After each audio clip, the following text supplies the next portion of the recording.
There are 5 different factions in XDefiant, and in this video, I'm going to break down which one is the absolute best, and to me, it's not even close.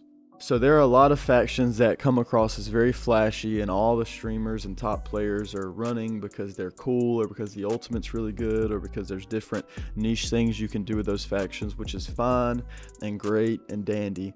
But when it comes to the best faction in the game, the faction that's going to give you the biggest advantage in every single gunfight you take, I think there's only one faction you can choose, and it's not up for debate. If we think about all the factions and what they offer, the 2 biggest that come to mind that people love to run because they're considered, high skill, if you will, is Echelon and Libertad. And these factions are good. They offer you a great range of abilities that can give a lot of different value to you and your team. But when it comes down to it, these things are all pretty situational. I mean, when you think about Echelon, the ghillie suit is pretty easy to see regardless. The intel suit, you have to be close to the people around you, and a lot of times you already know that they're going to be there. The Libertad's abilities that give you health, again, are both good, but they require you to be low health and to need to gain health in order for them to be valuable.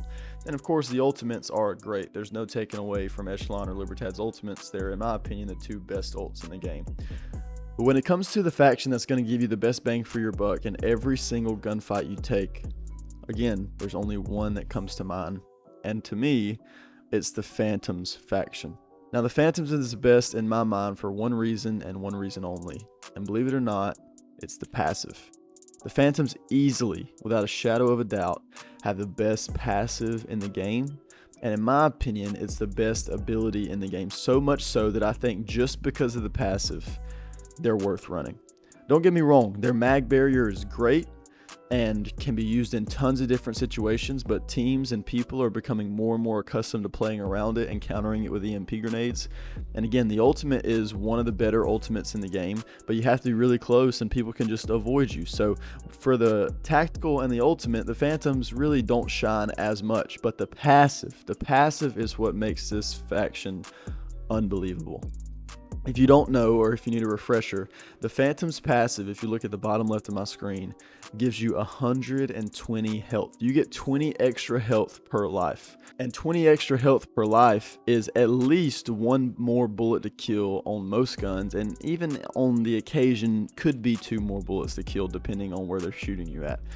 But having to be hit by 1 more bullet per life is insanely valuable, and I literally can't tell you how many times I've survived a gunfight, looked down at my health bar and thought I would have been dead if I didn't run Phantoms because I was on less than 20 health.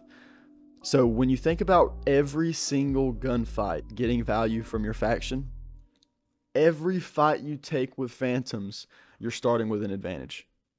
Every single fight. Unless, of course, you're playing against another Phantoms character, so in that case, the flooring level is equal. But if you're not playing against another Phantom, every fight you take, you have an advantage. Like, every single one. I can't emphasize enough how crazy it is that every single fight is an advantage for you.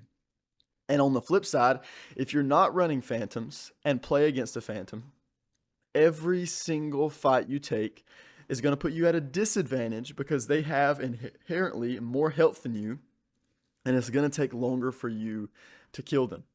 Now, again, I will admit, Phantoms is not as flashy as the other factions are, and may not come across as fun because the abilities and the Ultra aren't quite as fun abilities to use. But when it comes to just wanting to have the advantage, wanting to get the best bang for your buck, wanting to use the faction that's going to give you the most value at all times, it's impossible to argue for anything other than factions because, again, every single gunfight that you take, you're going to have an advantage. And if you don't run factions, there's a high chance that you're going to run into people on the other team who are going to have an advantage over you in the gunfight. So this wasn't a long video. I didn't want it to be a long video. If you want a full Phantoms guide, because I have a ton of time played with the Phantoms faction. Almost all my time has been spent on this faction. I average over 60 kills a game, over 4,000 skill rating. So if you want to see a factions guide on exactly how to use the faction, how I use the faction, then please don't hesitate to leave that down in the comments below. Be sure to subscribe and like the video if you like and enjoyed. Let me know which faction you've been running and who you think is the best in the comments below, and let me know what type of videos you want to see in the future, because I plan to continue pouring them out. But that's going to do it for me. Do yourself a favor, hop in the game, hop in XDefiant, select Phantom's faction, and watch yourself get more kills and stay alive longer because you have extra health. I'll see you in the next one. Peace.